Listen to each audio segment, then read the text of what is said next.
Afternoon to all of you. Today we will see demonstration of sterilization of hospital supplies.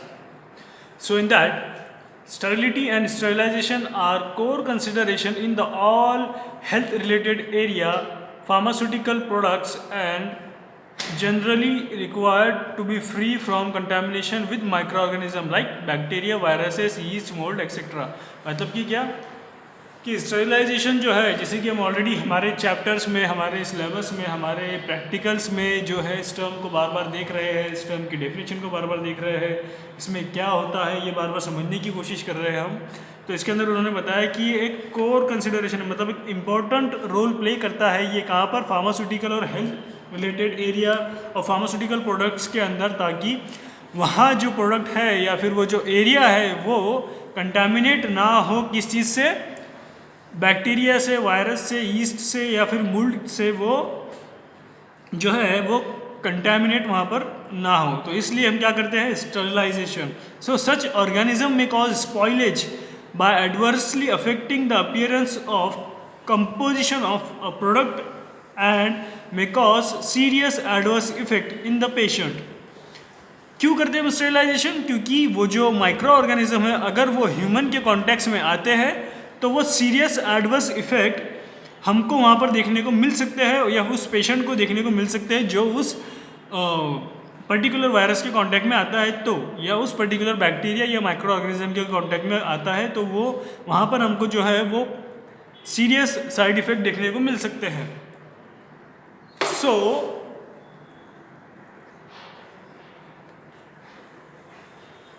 Such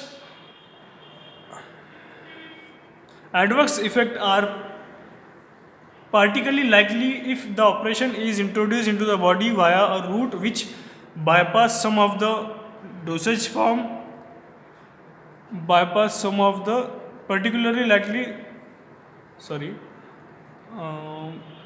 adverse effect are particularly likely if the preparation is introduced into the body via a route which bypass some of the body's normal defense mechanism, especially in a seriously ill or immunological patient। मतलब कि क्या कि अब हम कब बोलेंगे भाई कि ये साइड इफ़ेक्ट है, हम तब ये बोलेंगे कि अगर हमको प्रिपरेशन लेने के बाद या ऐसा एक प्रोडक्ट को बॉडी में इंसर्ट करने के बाद अगर वहाँ पर हमको किसी तरह से हमारी जो बॉडी का डिफेंस मैकेनिज़्म है, जो हमारी नॉर्मल बॉडी का, वो सीरियसली इल होता है या वहाँ पर हमको किसी तरह का इम्यूनो कॉम्प्रोमाइज़ जो अपना पेशेंट है उसके साथ किसी तरह की हमको रिक्वायर या बीमारी देखने को मिलती है। इन शॉर्ट कि अगर भाई इतना बोलना है उनको कि प्रिपरेशन लेने के बाद अगर जो पेशेंट है उसको किसी तरह की साइड इफ़ेक्ट देखने को मिलती है, तो हम एक तो ऐसा बोलेंगे कि वो जो साइड इफ़ेक्ट है वो तो ड्रग की वजह से है, या फिर उस ड्रग में कुछ माइक्रो ऑर्गेनिज्म या फिर और जो ड्रग था वो किसी माइक्रोब से कंटेमिनेट था जिसकी वजह से उसको ये इफेक्ट देखने को मिला। So dosage form design for parenteral ophthalmic and surgical use as well as irrigation solution and a topical preparation for application to large open wound must be free from microbial and particulate contamination। मतलब जितनी भी preparation है जो हमारी body से contact में आती है, like ophthalmic preparation, like surgicals, like parental preparation, like irrigation solution, like topical solution, तो इस तरह की जितनी भी प्रिपरेशन है तो ये सारी प्रिपरेशन जो है वो कैसी होना चाहिए, ये सारी की सारी प्रिपरेशन अपना जो माइक्रोब्स है, जो माइक्रो ऑर्गेनिज्म है, इन सब चीज़ों से फ्री होनी चाहिए। So these product are required to be prepared and maintain in a sterile state until use. तो मतलब हमको इसका मतलब ये है कि अगर हमको उस प्रोडक्ट को सारी तरह से माइक्रो ऑर्गेनिज्म से फ्री करना है तो इसका मतलब ये है कि फ्रॉम द डेट ऑफ, मतलब जब जहाँ से हम उसको बना रहे हैं वहाँ से लेकर तो जब तक उसको पेशेंट ले नहीं लेता तब तक कि हमको उसकी स्टेरिलिटी, उसकी स्टेबिलिटी मेंटेन करके रखनी है। उसकी स्टेबिलिटी हमको उसको बनाने से लेकर, उसके बनाने की स्टार्टिंग से लेकर तो तब तक वो पेशेंट इनहेल नहीं कर लेता या उसको हमारी बॉडी में वो या वो उसकी बॉडी में उसको इंसर्ट नहीं कर लेता, तो उस टाइम तक वो प्रिपरेशन को, जो प्रिपरेशन है वो स्टराइल होनी चाहिए, उसमें किसी तरह का कंटेमिनेशन नहीं होना चाहिए। तो हमें इस बात का ध्यान वहाँ पर रखना है। So sterility may be defined as a total absence of viable microorganisms and is an absolute state. The production of sterile sterile pharmaceutical product may be achieved by aseptic technique or by means of a terminal sterilization process। मतलब कि sterilisation की जो definition है वो क्या है कि ऐसा प्रिपरेशन जो कि फ्री फ्रॉम हो all types of micro organism, या फिर अब्सेंस यानी कि वहाँ पे जो माइक्रो ऑर्गेनिज्म है जो वायबल, मतलब जो वायबल मीन्स व्हाट कि जो खतरा हमको जिससे हो सकता है, तो इस तरह के माइक्रो ऑर्गेनिज्म से वो प्रिपरेशन जो है वो पूरी तरह से फ्री हो, वहाँ पे उसका अब्सेंस हो, तो उस प्रिपरेशन को हम बोलेंगे स्टराइल या स्टरिलिटी, या ऐसी सिचुएशन को मेंटेन करके रखना with the help of techniques, aseptic techniques by means of terminal sterilization process is called as sterility. So sterilization is the subjection of product to a process whereby all viable life forms are either killed or removed. तो मतलब sterilisation क्या है, ये एक ऐसा process है जिसमें जितनी भी वहाँ पर लिविंग थिंग है, जितनी भी वहाँ पर ऐसी चीज़ें हैं जो कि जिंदा है यानी कि माइक्रो ऑर्गेनिज्म, तो वो पूरी तरह से रिमूव कर दिया जाता है या पूरी तरह से उनको किल कर दिया जाता है। तो इस तरह की प्रोसेस को हम बोलेंगे sterilisation. The sterilisation process is usually the final stage in the preparation of the product. मतलब कि क्या, ये जो स्टेज होती है स्टेरिलाइजेशन प्रोसेस, ये हमारा प्रिपरेशन का फाइनल स्टेज होता है। The method of sterilization in regular use include exposure to saturated steam under pressure। मतलब कि जो सबसे रेगुलर मेथड हम सबसे ज़्यादा यूज़ करते हैं वो कौन सी है कि उसका एक प्रिंसिपल है कि हम saturated steam under pressure use करते हैं। अब इस तरह की जो सैचुरेटेड स्टीम है ऑक्सीजन और वाटर की जो मॉइस्ट होती है, तो ऐसी और टेम्परेचर को मिक्स करके हम प्रेशर के साथ अप्लाई करते हैं। तो कहाँ करते हैं हम ये सब चीज़? ऑटोक्लेव के अंदर। तो ये एक मोस्ट कॉमन मेथड है। उसके बाद में dry heat sterilisation, ionising radiation. Ionising radiation मतलब क्या होता है कि पर्टिकुलर एक गैस के थ्रू किसी चीज़ को स्टरलाइज करने की प्रोसीजर को आयोनाइजिंग रेडिएशन। अब रेडिएशन की मीनिंग तो पता है आपको, यूवी रेडिएशन सुनते हो आप, गामा रेडिएशन सुनते हो आप, है ना, एक्स रेज की रेडिएशन सुनते हो, उसकी रेडिएशन खतरनाक होती है, ऐसे सुना है कभी आपने? तो इस तरह की जो रेडिएशन होती है, तो इस रेडिएशन के प्रोसेस से माइक्रो ऑर्गेनिज्म को किल करना या स्टरलाइज करना किसी चीज़ों को, हम उससे बोलेंगे आयोनाइजिंग रेडिएशन। इथिलीन ऑक्साइड और passage through a bacteria retaining filter. मतलब इथिलीन ऑक्साइड क्या है? ये एक लिक्विड है जिसकी वजह से हम किल कर सकते हैं माइक्रो ऑर्गेनिज्म को। या फिर बैक्टीरिया रिटेनिंग फिल्टर, ऐसा फिल्टर जो कि बैक्टीरिया को पास होने नहीं देता, ऐसा फिल्टर भी यूज़ कर सकते हैं हम स्टेरिलाइजेशन के लिए। When possible exposure to saturated steam under pressure is the sterilisation method of choice. मतलब कि अगर पॉसिबल है तो हमको ज़्यादा से ज़्यादा ऑटोक्लेव का यूज़ करना है। When suitable sterilization process may be selected to ensure maximum microbial kill or removal with minimum product deterioration। मतलब कम से कम प्रोडक्ट का डिटोरिएशन होकर हमको ज़्यादा से ज़्यादा माइक्रोब्स कैसे किल कर सकते हैं, ये चीज़ हमको यहाँ पर देखनी है। So biological indicators play a key role in sterilization process monitoring because they respond to sterilization condition like the natural micro organism in the load. The different biological indicators used in different sterilization method for detection of sterility। सो हम various kind of biological indicator use करते हैं जो कि हमको detect करते हैं, उसकी sterility में हमको हेल्प करते हैं वो। तो यहाँ पे स्टेरिलाइजेशन की प्रोसेस है और यहाँ पे वेरियस माइक्रोबियल स्ट्रेन बताई गई कि अगर हमको किल करना है बैसिलस स्टेरियोथर्मिफिलस स्पोर्स को या बैसिलस सबटिलिस को या फिर कोलोस्ट्राइडियम स्पोर्जिनस को हमको किल करना है, तो उसके लिए सबसे ज़्यादा जो बेस्ट मेथड है वो है ऑटोक्लेव। उसी तरह से बैसिलस सबटाइल्स या बैसिलस सबटाइल वर नाइगर के स्पोर्स को हमको किल करना है, या बैसिलस स्टेरियोथर्मोफिलस के स्पोर्स को हमको किल करना है, तो उसके लिए ड्राई हीट का हम यूज़ करेंगे। इसी तरह से ethylene oxide radiation and filtration की मेथड्स है जिसके लिए अलग अलग वहाँ पर उन्होंने बैक्टीरिया दिया कि अगर हमको इस तरह के पर्टिकुलर बैक्टीरिया को किल करना है तो हमको कौन सी मेथड यूज़ करनी है। उसी तरह से ये जो है ये चार्ट, इस चार्ट में उन्होंने पूरा स्टेरिलाइजेशन की कौन कौन सी मेथड्स है वो बताया है, उसका क्लासिफिकेशन उन्होंने बताया है। तो जो मेन 3 क्लासिफिकेशन है स्टेरिलाइजेशन के वो ये है फिजिकल मेथड, केमिकल मेथड और मैकेनिकल मेथड। ये जो 3 मेथड है वो आपको याद रखने हैं। कौन कौन से मेजर है? फिजिकल, केमिकल और मैकेनिकल। ये 3 मेन मेथड है स्टेरिलाइजेशन के। Sterilisation process are classified into 3 main types. The first one is physical method, second one is chemical method, and third one is mechanical method. If we see the physical method, so physical method again divided into 3 subtypes. So in that dry heat sterilization, moist heat sterilization and radiation sterilization. So जो physical sterilization है वो और तीन part में distribute हुआ है, या उसके और 3 सब टाइप्स है. कौन कौन सी? Dry heat sterilization, moist heat sterilization and radiation. तो ये जो 3 प्रोसेस है जो हम यूजुअली देखते हैं, तो वो किसकी है? फिजिकल मेथड के अंदर आती है. किसके अंदर? फिजिकल मेथड के अंदर. If we see the dry heat sterilisation, उसके लिए हम कौन कौन से इक्विपमेंट यूज़ करते हैं? हॉट एयर ओवन, फ्लेमिंग और इंफ्रारेड रेडिएशन. मतलब IR की जो रेडिएशन होती है वो, या फिर हम एज अ जो बर्नर की हमारी फ्लेम होती है उसमें डायरेक्टली हीट के अंदर हमारे ऑब्जेक्ट को डालकर वहाँ पर हम उसको स्टेलाइज कर सकते हैं, या फिर हॉट एयर ओवन. तो ये 3 चीज़ों से हम स्टेलाइजेशन कर सकते हैं, और ये 3 इक्विपमेंट कहाँ आते हैं? ड्राई हीट स्टेलाइजेशन के अंदर. इसी तरह से मॉइस्ट हीट स्टेलाइजेशन के अंदर क्या क्या आता है? Autoclave, heating with bacteriocide, heating at 100 degree Celsius, pasteurization, tyndallization and heating at 55 to 60 degree Celsius. तो ये जो सारी मेथड्स है वो कहाँ आती है? मॉइस्ट हीट स्टरलाइजेशन के अंदर. इसी तरह से जो रेडिएशन होती है, रेडिएशन स्टरलाइजेशन, उसमें UV light and gamma radiation. अभी आप रेडिएशन या यूवी लाइट के थ्रू, यूवी मतलब क्या होता है इस प्रोसीजर में? सिंपली हम यूवी लाइट पास करते हैं प्रिपरेशन में से हमारी, और वहाँ पर फिर जो माइक्रो ऑर्गेनिज्म होता है वो क्या होता है? फिर किल होता है. इसी तरह से जो केमिकल मेथड्स है, केमिकल मेथड 2 क्लास में डिवाइड हुआ है. इसमें एक है gaseous sterilization and second one is sterilization by disinfectants. अब स्टरलाइजेशन जो होता है डिसइंफेक्टेंट से, तो आपको पता है alcohol, isopropyl alcohol, iodine, chlorine, cresol with soap, solution phenol and formaldehyde. तो ये क्या है? ये स्टरलाइजेशन है बाय डिसइंफेक्टेंट. ये किस चीज़ की एग्जांपल है? डिसइंफेक्टेंट की. और इसी तरह से अगर गैस के थ्रू करना है हमको, तो इथिलीन ऑक्साइड क्या है? एक गैस है. फॉर्मल्डिहाइड क्या है? उसकी गैस.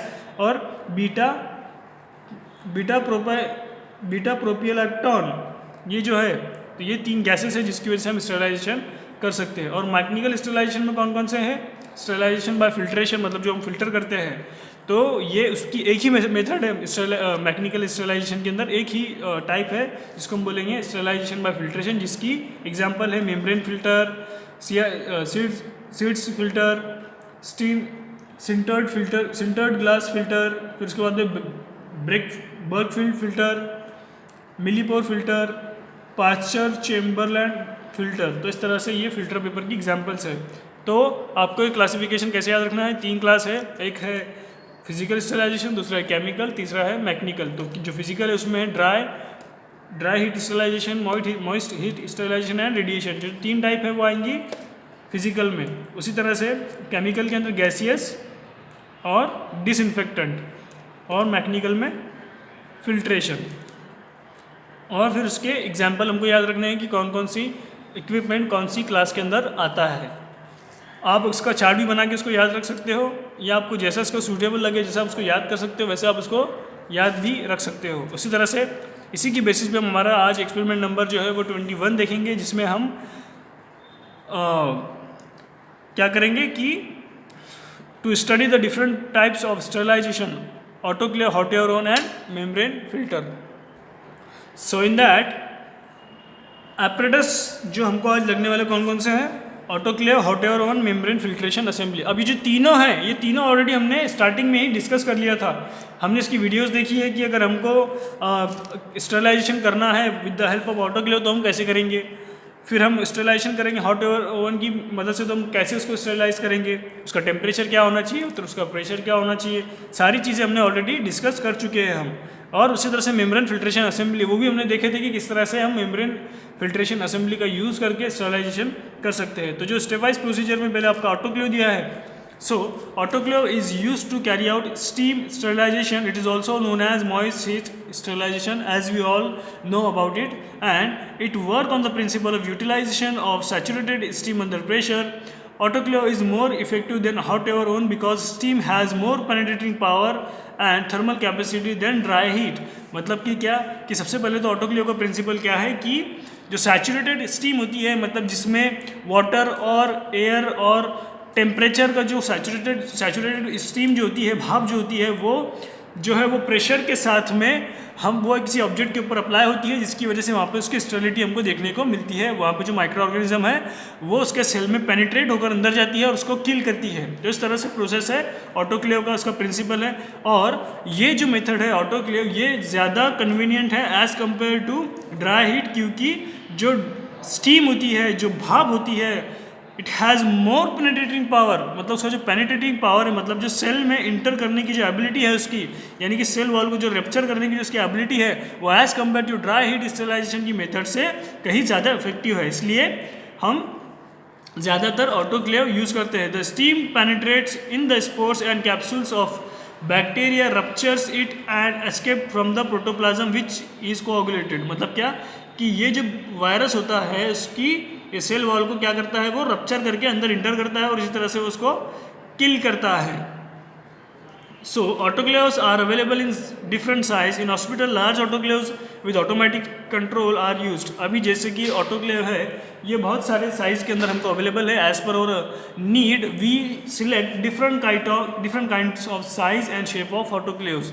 सो अगर हमको हॉस्पिटल में ऑटोक्लेव करना है तो हमको बड़ा रिक्वायरमेंट है। फॉर एग्जाम्पल जाहिर सी बात है, अगर हॉस्पिटल में हमको स्टेरिलाइजेशन करना है तो हमको एक बड़ा ऑटोक्लेव लगने वाला है वहाँ पर। लेकिन अगर हमको स्मॉल एरिया के लिए करना है तो हमको स्मॉल यूनिट लगता है ऑटोक्लेव के लिए।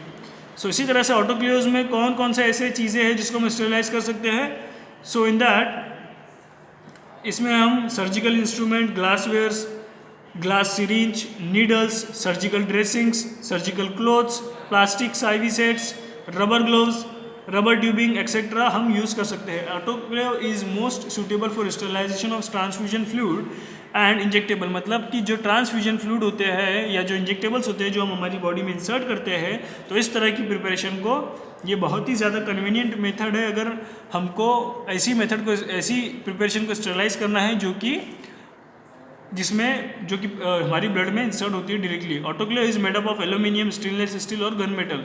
तो ये जो हम जैसे कि देख सकते हैं, हमको पता है कि जो ऑटोक्लेव किस चीज़ से बना होता है, एल्यूमिनियम या स्टेनलेस स्टील या गन मेथड। हमारे पास जो है वो स्टेनलेस स्टील से बना हुआ है। The curved concave lid is provided with steam air. अभी देखो यहाँ पे जो पार्ट्स के डिस्कशन है हम ऑलरेडी देख चुके हैं इसके पास पार्ट कि इसमें कौन कौन से पार्ट होते हैं, किस तरह से प्रेशर वहाँ पे अप्लाई होता है, ये सारी चीज़ें हम ऑलरेडी डिस्कस कर चुके हैं। सो नेक्स्ट इज उसके हम यहाँ पे देखेंगे कि एडवांटेजेस और डिसएडवांटेजेस क्या क्या है। So in that why we use sterilisation या मॉइस्ट हीट स्टेरिलाइजेशन हम क्यों यूज़ करेंगे, तो उसके advantages because of high penetration power of steam under pressure, micro organism are killed more efficiently and is lesser time at low temperature than dry heat. मतलब क्या कि हम क्यों यूज़ करते हैं, उसका एडवांटेज क्या है, क्योंकि जो इस मेथड में जो पेनिट्रेशन पावर होता है वो ज़्यादा होता है स्टीम का अंडर प्रेशर, जिसकी वजह से माइक्रो ऑर्गेनिज्म जो है वो ज़्यादा किल होते हैं इफिशिएंट वे में as compare to dry heat sterilisation. इसी तरह से in large size autoclaves large quantities of material can be sterilise in one batch. मतलब कि क्या कि लार्ज साइज का जो ऑटोक्लेव होता है उसमें लार्ज क्वांटिटी ऑफ मटेरियल्स जो है वो स्टेरिलाइज हो सकती है एक ही बार में। इसी तरह से solution picked in seal container are as ampoules are readily sterilized by this method। मतलब कि सॉल्यूशन, ऐसा सॉल्यूशन जिसको हमने एम्प्यूल में पैक करके रख दिया है और ऐसे सॉल्यूशन की अगर हमको स्टेरिलाइज करना है तो हम इस मेथड की मदद से हम उसको स्टेरिलाइज कर सकते हैं।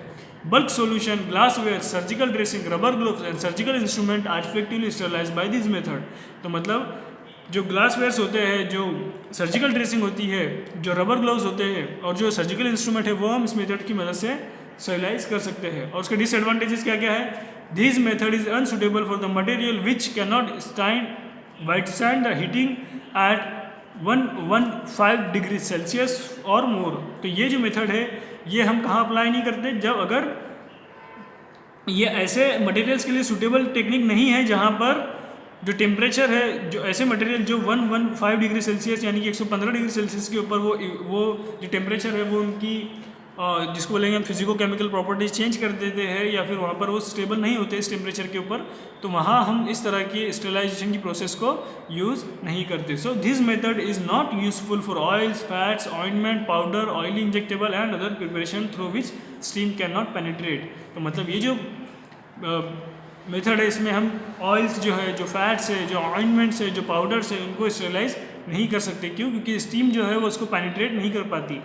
इसी तरह से the working of an autoclave is as follow. अब उसका वर्किंग कैसा है वो यहाँ पर हम देखेंगे, क्यों किस बेसिस पे वे वर्किंग करती है, कैसे उसका यूजेस है। So remove the inner basket and fill the cylinder with an autoclave in such a way that it does not touch the bottom of inner coil. जैसे कि हमने देखा था ऑटोक्लेव के अंदर की जो इनर कॉइल होती है, जो कि टेम्परेचर प्रोवाइड करता है, जो कि हीटर होता है, तो उसको हम उसके ऊपर हमको जो हमारी प्लेट है वो इस तरह से रखनी है उसके अंदर कि वो उसको टच ना हो। उसके बाद में clean the articles properly with are to be sterilise, मतलब कि जो चीज़ें हमको स्टेरिलाइज करनी है उसको पहले हमको अच्छी तरीके से क्लीन करना है। उसके बाद में wrap pack and seal properly the articles which are to be sterilise, मतलब कि जो हमको चीज़ें स्टेरिलाइज करनी है वो हमको पहले क्या करना है, ब्राउन पेपर की मदद से, हमने देखा था वीडियो में कि उसको पहले हमको पैक करना है और फिर उसको स्टेरिलाइज करना है।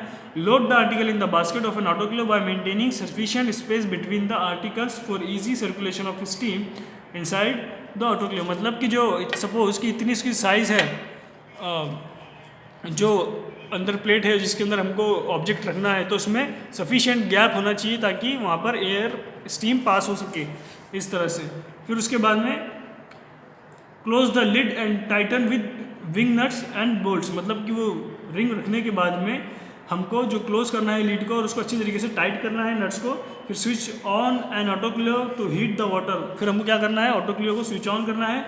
Operate the vent volume to come out the air fast and then steam continuously for 5 minutes.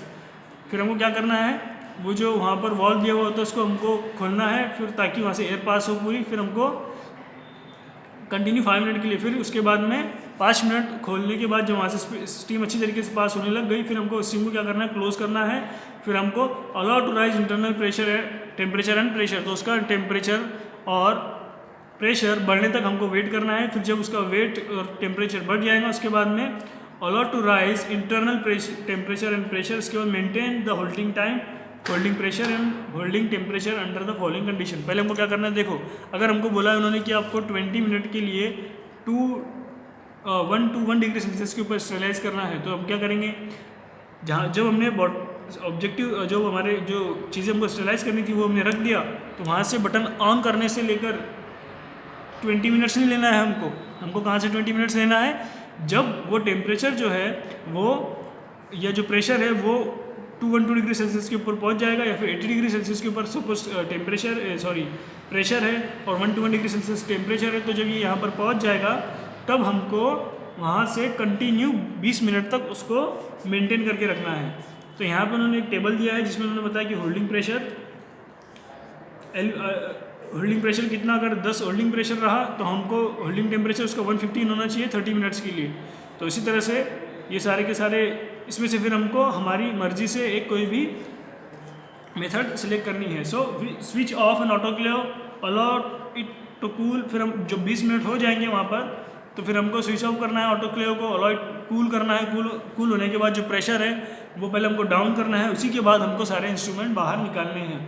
Open the vent wall to remove complete steam and then open the lid. जैसे कि आप घर में कुकर को खोलने से पहले पूरी तरह से उसकी स्टीम निकालते हो, तो उसी तरह से आपको पहले लिड ओपन करने से पहले उसकी पूरी स्टीम बाहर निकालनी है, उसके बाद आपको उसको खोलना है। उसके बाद में फिर उसको आपको पैक करना है। फिर जो अपने जो भी अंदर चीज़ें स्टेरिलाइज करने के लिए रखा था वो हमको वहाँ से निकालनी है। उसी तरह से हॉट एयर ओवन, तो हॉट एयर ओवन का जो प्रिंसिपल है वो ये है कि ड्राई हीट की मदद से हम उसको स्टेरिलाइज करते हैं। उसके जो एडवांटेजेस है, उसके जो डिसएडवांटेजेस है वो क्या क्या है कि अच्छा ये जो मेथड है इसके अंदर हम कौन कौन सी चीज़ें स्टेरिलाइज करते हैं, तो oils, powder, surgical instrument, glassware, glass syringe, needle, surgical gut, heat stable non gaseous product, जो हीट स्टेबल होते हैं और जो नॉन गैसियस प्रोडक्ट होते हैं, इस तरह के प्रोडक्ट को हम हॉट एयर ओवन की मदद से स्टेरिलाइज करते हैं। उसके एडवांटेजेस क्या क्या है, it is most suitable method for sterilisation for substance which are destroyed by moisture.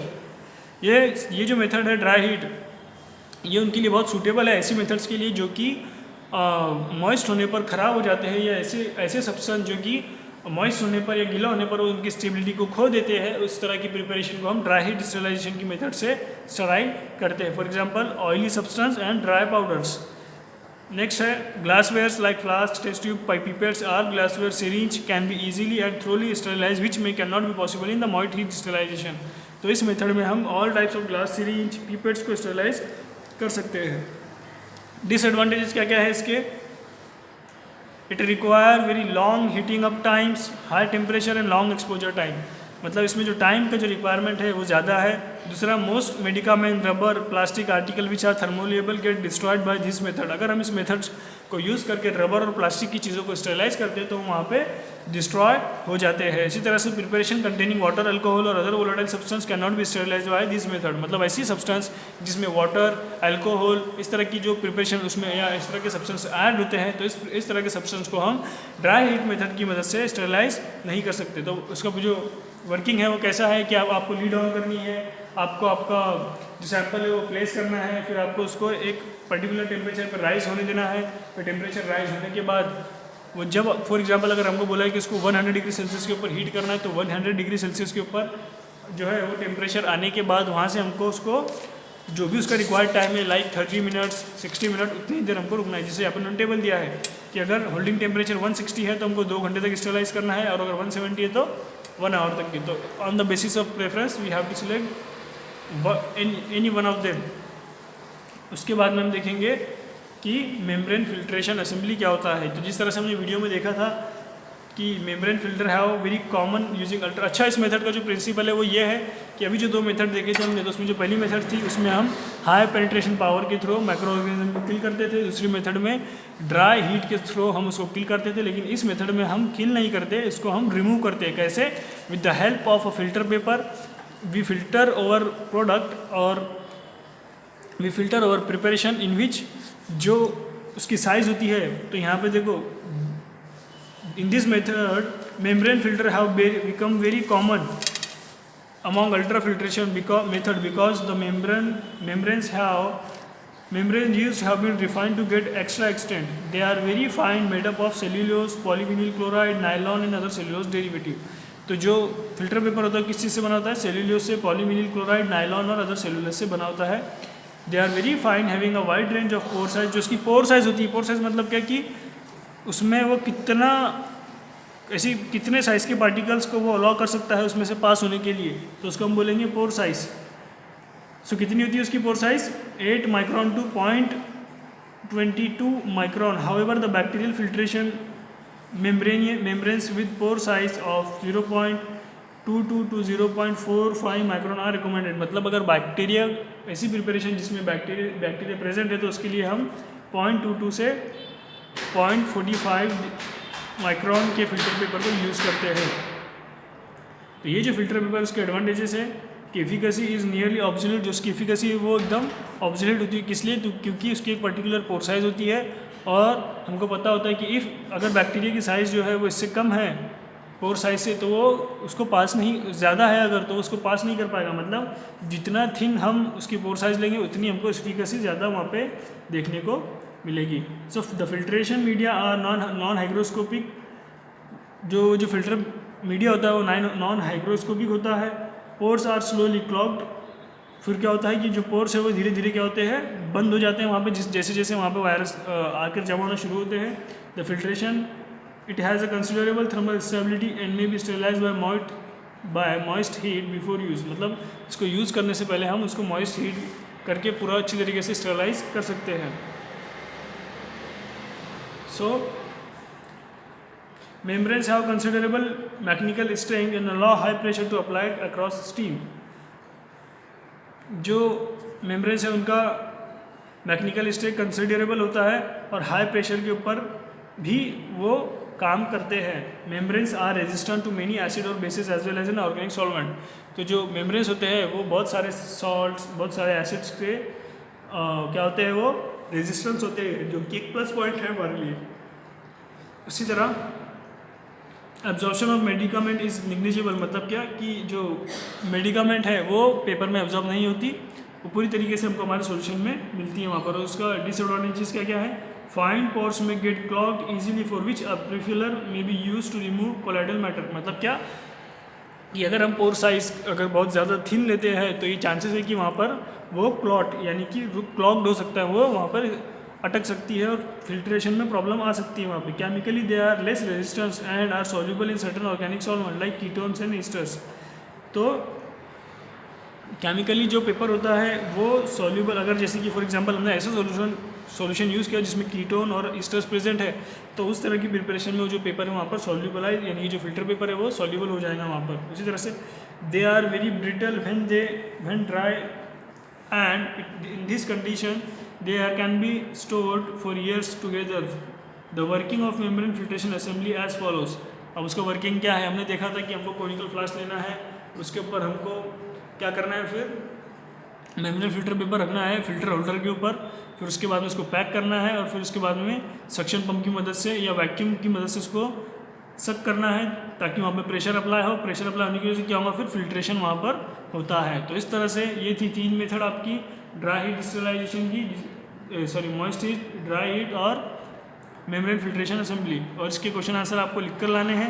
इसी तरह से यहाँ पे जो आपका एक्सपेरिमेंट नंबर 21 है वो यहाँ पे ख़त्म होता है। In the next experiment we will see experiment number 22, that is to sterilise surgical instrument. Thank you.